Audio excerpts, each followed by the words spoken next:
I wonder now if it would be helpful to look at what would cause someone to be less hopeful, because it's one thing to look at what to do if we are in that situation, but also wonder for people who may not be feeling as hopeless at the moment, what could cause someone to lose hope?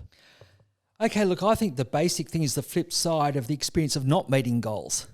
So what helps hope is meeting goals and owning it, recognising that, taking steps forward. So what gets in the way of it and leading people to feel stuck is not meeting goals. So what are the extra traps that might lead people to not meet goals? One is setting the goals too high or too rigidly. So if we really look at unrealistic goals, or we think we should achieve this, or we're being a bit grand, this is also the problem with perfectionism. If we set the goals too high or too rigidly, we're more likely to have the experience of not meeting our goals, and it'll be demotivating. Even if we've put in a really good effort, we might have done our best, we might have tried hard, we might have spent 3 hours on a task or something like, or 2 days or whatever.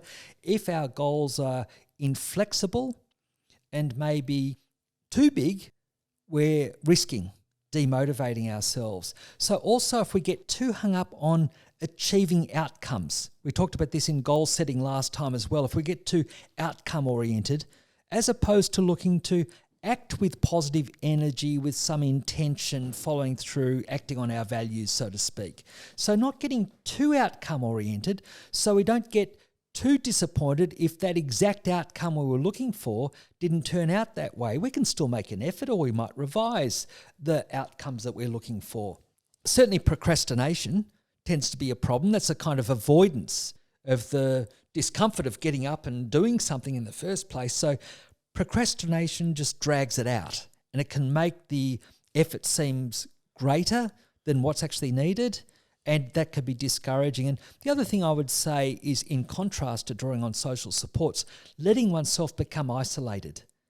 Letting oneself become isolated and stuck with the problem, maybe rather than drawing on supports and sharing it around. So if we get too much caught up in our own wishes that might get a bit grand or a bit rigid or perfectionistic, that's when we're more likely to undo our good efforts or not benefit from our positive efforts.